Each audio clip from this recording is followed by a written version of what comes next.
నమస్తే అండి, నేను Kumari. Welcome to our channel royal garden. ఈరోజు ఈ వీడియోలో అడేనియం ప్లాంట్ అండి, మొత్తం కేరు, అలాగే ఈ వింటర్లో తీసుకోవాల్సిన కేర్ ఏంటి, సమ్మర్ కేరు అంటే కొమ్మలతో ఎలా పెంచుకోవచ్చు, పెస్టిసైడ్ ఏంటి, వీటికి ఇవ్వాల్సిన ఫెర్టిలైజర్స్ ఏంటి, అంటే ఏ టైంలో ఫెర్టిలైజర్స్ ఇవ్వాలి, ఏ టైంలో ఫ్లవర్స్ వస్తాయి అనే విషయాల గురించి అయితే అన్నీ తెలుసుకుందామండి.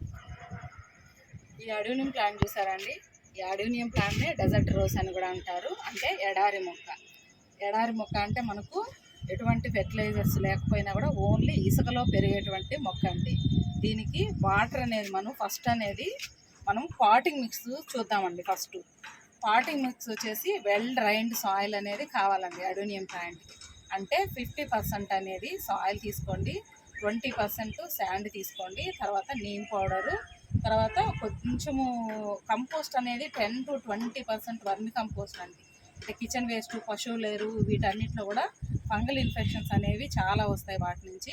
కాబట్టి ఎక్కువ శాతము అడేనియం ప్లాంట్స్కి అలాగే సకులెంట్స్ వీటన్నిటికీ కూడా వర్మి కంపోస్ట్ వాడడానికి ట్రై చేయండి. ఇది మనకు పాటింగ్ మిక్స్ అండి. తర్వాత వచ్చేసి పాట్ విషయానికి వస్తే మనము ఎంత చిన్న పాట్ ఇచ్చినా అండి ఈ మొక్క అనేది చాలా బాగా గ్రోత్ అనేది ఉంటుంది. అలాగే తర్వాత వచ్చేసి కార్డెక్స్ అండి. కార్డెక్స్ సీడ్తో పెడితే మనకు కార్డెక్స్ అనేది చాలా పెద్దదిగా ఉంటుంది. అలాగే ఇదైతే స్టెమ్ కటింగ్తో పెట్టానండి. చాలామంది అనుకుంటారు స్టెమ్ కటింగ్తో కార్డెక్స్ రాదని. ఒకసారి మీరు చూడండి, ఇక్కడ కార్డెక్స్ దీనికి ఎంత పెద్ద కార్డెక్స్ ఉందో. ఇది నేను 2 years or 3 years బ్యాక్ అండి స్టెమ్ కటింగ్తో పెట్టాను. చూసారా ఎంత పెద్ద కార్డెక్స్ ఉందో.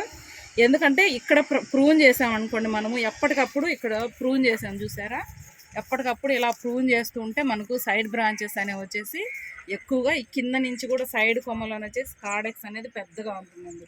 ఈ పక్కన వచ్చేసి ఈ టబ్లోనే ఒక 4 పెట్టానండి. ఇవి సీడ్స్తో పెట్టినవి. ఇవి మళ్ళీ రీపాట్ అనేది చేసుకుంటానండి నేను. చూసారా, అంటే ప్లేస్ లేక ఒకే దానిలో పెట్టేశాను. ఈ ఒక్క మొక్కే చూసారా ఎంత పెద్ద మొక్కల ఎలాగుందో చూసారా. ఈ మొక్కను మనము బోన్సాయి లాగండి, అంటే చిన్న సైజు ఉంటాయి కదా, మనము హ్యాంగింగ్ పార్ట్స్ ఉంటాయి కదా, దానిలో పెట్టుకుంటే బోన్సాయి లాగా ఉంటుంది. ఎప్పటికప్పుడు అండి ప్రూన్ చేసుకుంటూ ఉంటే మొక్క అనేది బుషీగా వచ్చి బోన్సాయి లాగా చాలా బాగుంటుందండి. తర్వాత వాటరింగ్ అండి. వాటరింగ్ విషయానికి వస్తే మనము సాయిల్ కంప్లీట్గా డ్రై అయింది అనుకున్నప్పుడు మాత్రమే వాటర్ చేయాలండి. వాటర్ ఎక్కువైందంటే ఇది ఎడారి మొక్క, అది చెప్పాం కదా మనము, దీని కార్డెక్స్లో వాటర్ అనేది ఉంటుందండి. మనము వాటర్ అనేది ఎప్పుడు కూడా 1 నెల రోజులు వాటర్ ఇవ్వకపోయినా కూడా ఇది బ్రతికుంటుందండి మొక్క. కాబట్టి మనం ఫస్ట్ సాయిల్ అనేది చెక్ చేసుకోవాలి. వాటరు తక్కువ ఉందా ఎక్కువ ఉందా అని 2 inches డీప్గా లోపలికి వేలు అనేది పెట్టి వాటర్ అనేది లేదు అనుకుంటేనే వాటర్ ఇవ్వండి. ఇలా లేదంటే వారానికి ఒకసారి అలా ఇవ్వండి. రైనీ సీజన్ వింటర్లో వచ్చేసి మనకు తేమ శాతం అనేది ఎక్కువగా ఉంటుంది కదా, అప్పుడు అనేది వాటర్ బాగా తప్పనిసరిగా అండి. ఆ టైంలో అయితే మనము చాలా కేర్ అనేది తీసుకోవాల్సి ఉంటుంది మొక్కలకి. అంటే రైనీ సీజన్, వింటర్ సీజన్లో వాతావరణంలో తేమ శాతం ఎక్కువ ఉంటుందిగా, కాబట్టి ఈ కార్డెక్స్ అనేది కుళ్ళిపోయే ప్రమాదం ఉంటుంది. తర్వాత ఇది వచ్చేసి మనకు ఇయర్ మొత్తం పువ్వులు ఉంటాయండి, కానీ 1-2 ఉంటాయి ఇలా ఆకులతో నిండిపోయి ఉంటుంది అనమాట. అదే సమ్మర్లో అనుకోండి ఎక్కువ ఫ్లవర్స్ అనేది ఉండి ఈ ఆకులు అనేవి కనిపించకుండా ఉంటాయి మనకు. ఈ వింటర్లో మాత్రము డార్మన్సీ పీరియడ్ అండి, అంటే నిద్రావన స్థితిలో ఉంటుంది. వీటికి ఫ్లవరింగ్ సీజన్ వచ్చేసి సమ్మర్ అండి. కాబట్టి వింటర్లో అంతా కూడా ఆకులంతా కూడా ఎల్లో కలర్లో మారిపోయేసి రాలిపోతూ ఉంటాయి. చాలామంది మొన్న అడిగారండి, మాకు అడేనియం ప్లాంట్కి లీవ్స్ అన్నీ కూడా ఎల్లో కలర్లో మారిపోతున్నాయి, రాలిపోతున్నాయని. చెప్పాం కదా, వింటర్ అనేది డార్మెన్సీ పీరియడ్. రైనీ సీజన్లో వింటర్లో వాతావరణంలో తేమ శాతం ఎక్కువ ఉంటుంది, అలాగే పాట్లో కూడా తేమ శాతం ఎక్కువగా ఉంటుంది కదా, కాబట్టి మనకు ఆకులు అనేవి ఎల్లో కలర్లో మారిపోయి రాలిపోతూ ఉంటాయండి. ప్రూనింగ్ అండి, మనము అడేనియం ప్లాంట్స్కి ప్రూనింగ్ ఎప్పుడు చేయాలి? మనం మిగతా అన్ని మొక్కలకి ఎప్పుడు ప్రూన్ చేస్తాము? రైనీ సీజన్ స్టార్ట్ అయ్యే ముందు, రైనీ సీజన్లో అలాగా, అంటే ముందు సమ్మర్లో కనుక ప్రూన్ చేసామంటే అన్ని మొక్కలు ఎండిపోతాయి, చనిపోతాయి అని అనుకుంటాం కదా. కానీ మనము ఈ అడేనియం ప్లాంట్స్కి మాత్రము జూన్ ఫస్ట్ వీక్లో అంటే లేదా ఫిబ్రవరి ఎండింగ్లో అండి. ఫిబ్రవరి ఎండింగ్లో అంటే మనకు వింటర్ అంతా అయిపోయి వాతావరణం అంతా చల్లటి వాతావరణము, 2nd week అంతా కూడా మనకు సమ్మర్ అనేది స్టార్ట్ అయిపోతుంది ఫిబ్రవరి 2nd week. కాబట్టి ఫిబ్రవరి 2nd week నుంచి మనము ప్రూనింగ్ అనేది ఒకసారి చేసుకోవచ్చండి. తర్వాత వచ్చి మనకు జూలై నుంచి వర్షాలు స్టార్ట్ అవుతాయి కదా, జూలై ముందు అంటే జూన్ ఫస్ట్ వీక్లో అండి, జూన్ ఫస్ట్ వీక్లో. అలాగా ఇయర్లీ 2 టైమ్స్ అనేది మనము ప్రూనింగ్ చేసుకోవాలండి మొక్కకి. ప్రూనింగ్ చేసిన తర్వాత ఖచ్చితంగా అండి సినమన్ పౌడర్ కానీ పసుపు కానీ యాంటీ ఫంగల్ సాఫ్ ఫంగిసైడ్ దొరుకుతుంది మనకు. ఆ సాఫ్ ఫంగిసైడ్ అనేది అప్లై చేయాలండి. లేదంటే అది కూడా మనము ప్రూనింగ్ చేసేటప్పుడు 45 డిగ్రీ యాంగిల్ కట్ అనేది ఇవ్వాలి. ఎందుకంటే ఏదైనా వాటర్ దాని మీద పడినా కూడా ఇలాగ సైడ్కి అనేది జారిపోతాయి. కాబట్టి మనము 45 డిగ్రీ యాంగిల్ కట్ అనేది ఇవ్వాలి. తర్వాత వచ్చేసి ఫంగల్ ఇన్ఫెక్షన్స్ రాకుండా ఖచ్చితంగా మనము యాంటీ ఫంగల్ అప్లై చేయాలన్నమాట. ఎక్కడైతే మనము ప్రూన్ చేసామో ఆ పార్ట్లో యాంటీ ఫంగల్ అనేది అప్లై చేయాలి.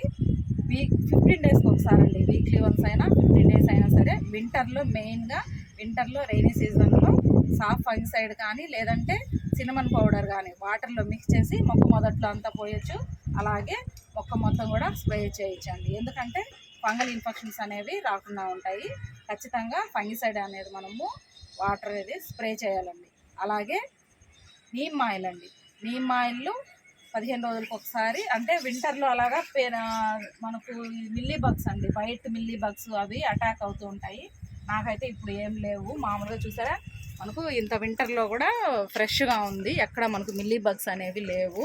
ఒకవేళ రాకముందే అండి, రాకముందే మనము నీమ్ ఆయిల్ అనేది స్ప్రే చేయండి. లేదంటే మనము సినమన్ పౌడరు ఇది కూడా స్ప్రే చేయొచ్చు. మనకు ఎటువంటి ఫంగల్ ఇన్ఫెక్షన్స్ అనేవి రాకుండా ఉంటాయి. మనం చెప్పాము కదా ఇది సమ్మరు ఫ్లవరింగ్ ప్లాంట్ అనేసి. సమ్మర్లో మనము జూన్ ఫస్ట్లో కానీ ఫిబ్రవరి సెకండ్ వీక్లో అలాగా మనము ప్రూన్ చేసుకుంటాం కదా. ప్రూన్ చేసుకున్న తర్వాత ఎక్కువ వాటర్ అనేది చేయకూడదండి. వాటరు ఎప్పుడు కూడా తక్కువగా ఉండాలి. వాటర్ ఎక్కువగా ఉన్నాయంటే ఆకులు అనేవి ఎక్కువ వచ్చేస్తాయి, ఫ్లవరింగ్ అనేది మనకు తగ్గిపోతుంది. కాబట్టి ఎప్పుడు కూడా మనము ఈ అడేనియం ప్లాంట్స్కి వాటర్ అనేది చెక్ చేసుకొని తక్కువగా ఇవ్వాలి. తర్వాత వచ్చేసి ఫెర్టిలైజర్ అండి. ఫెర్టిలైజర్ విషయానికి వస్తే ఈ రైనీ సీజన్లో వింటర్ సీజన్లో మాత్రము ఎటువంటి ఫెర్టిలైజర్లు మనము ఈ మొక్కకి ఇవ్వాల్సిన అవసరం లేదండి. ఎందుకంటే సమ్మర్లోనే దీనికి ఫ్లవరింగ్ ఉంటుంది కాబట్టి మనము ఒకసారి ప్రూన్ చేసేసిన తర్వాత మనము వర్మి కంపోస్ట్ ఇచ్చేసామంటే వర్మి కంపోస్ట్ కొంచెం ఎప్సమ్ సాల్ట్, మీ దగ్గర బోన్ మీల్ ఉంటే బోన్ మీల్ కూడా ఇవ్వచ్చండి. ఫుల్గా మనకు ఫ్లవరింగ్ అనేది ఉంటుంది. మనము ఈ అడేనియం ప్లాంట్స్ని స్టెమ్ కటింగ్స్తో ఈజీగా పెంచుకోవచ్చు. అలాగే ఈ ఫ్లవర్ అనేది పాలినేట్ అయిన తర్వాత మనకు ఫ్లవరు పాలినేషన్ జరిగిన తర్వాత సీడ్స్ అనేవి ఫామ్ అవుతాయండి. అప్పుడు మనకు ఆ సీడ్స్తో కూడా ఈజీగా అయితే మనము పెంచుకోవచ్చు. బయట కొనాలంటే ఈ మొక్క మనకు తెలుసు కదా, చాలామందికి 200 నుంచి 250 వరకు అంత కాస్ట్ అయితే ఉంటుంది. ఇందులో చాలా షేడ్స్ ఉంటాయండి, డబుల్ పెటల్స్ అంటే ముద్దలో చాలా చాలా రకాలు ఉన్నాయి. కానీ నా దగ్గర అయితే ఇవి ఓన్లీ నేను స్టెమ్ కటింగ్స్ తెచ్చుకొని పెట్టుకున్నానండి. ఇవి లైట్ పింక్, వైట్, తర్వాత డార్క్ పింక్ ఉన్నాయి. మీరు ఇంతకుముందు ఇప్పుడు కనుక మీరు ఫస్ట్ టైం కనుక నా ఛానల్ని చూస్తున్నట్టయితే ప్రీవియస్ వీడియోస్ అన్నీ ఒకసారి చూడండి. మన దగ్గర స్టెమ్ కటింగ్స్తో సీడ్స్తో పెంచినవి 100కు పైగా మొక్కలు అయితే మన దగ్గర టెర్రస్ గార్డెన్లో ఉన్నాయండి. ఎందుకంటే నాకు ఈ అడేనియం ప్లాంట్స్ అలాగే బోగన్విలియాస్ ఇవి చాలా ఇష్టము. ఎందుకంటే ఫుల్ ఫ్లవరింగ్ తోటి, అంటే లో మెయింటెనెన్స్ కదా, ఫుల్ ఫ్లవరింగ్ ఉంటుంది, మెయింటెనెన్స్ కూడా తక్కువగా ఉంటుంది. కాబట్టి ఇవైతే నేను ఎక్కువగా ఇష్టపడతాను. అందుకనేసి నేను ఎక్కువగా ఇవి సీడ్స్తో కటింగ్స్తో ఎలా పెట్టానండి. 100కు పైగా మొక్కలు అయితే మన దగ్గర ఉన్నాయి. మీకు కటింగ్స్తో ఎలా పెంచాలి, సీడ్స్తో ఎలా పెంచాలి తెలియకపోతే మన ఛానల్లో ఇంతకుముందు వీడియోస్ ఉన్నాయండి. అంటే అడేనియం ప్లాంట్ని సీడ్స్తో ఎలా పెంచాలి, కొమ్మలతో ఎటువంటి కేర్ తీసుకుంటే కొమ్మలు అనేవి బాగా వస్తాయి అనే వీడియోస్ అన్నీ మన ఛానల్లో ఉన్నాయి. ఒకసారి అయితే చూడండి. చూశారు కదండి ఈరోజు వీడియోలో అడేనియం ప్లాంటు, వింటర్ కేరు, అలాగే సమ్మర్ కేరు, ఫెర్టిలైజర్స్ వీటన్నిటి గురించి మాట్లాడుకున్నాను కదా. అలాగే లో మెయింటెనెన్స్ కూడా ఈజీగా మనము ఎటువంటి కేర్ లేకుండా కూడా ఈ మొక్కను మనము పెంచుకోవచ్చు. తప్పకుండా ఈ మొక్కనైతే పెంచుకోవడానికి ట్రై చేయండి. Easy maintenance. కొమ్మలు ఎక్కడైనా దొరికితే తెచ్చుకోండి, అలాగే సీడ్స్ ఉన్నా తీసుకొచ్చుకోండి. ఈజీగా పెంచుకోవచ్చు అండి. వీడియో నచ్చితే తప్పకుండా లైక్ చేయండి. ప్రీవియస్ వీడియోస్ అన్నీ కూడా ఒకసారి చూడండి. ఈ వీడియో మీద మీకు ఏదైనా డౌట్స్ ఉంటే నాకు కమెంట్ చేయండి. Thanks for watching.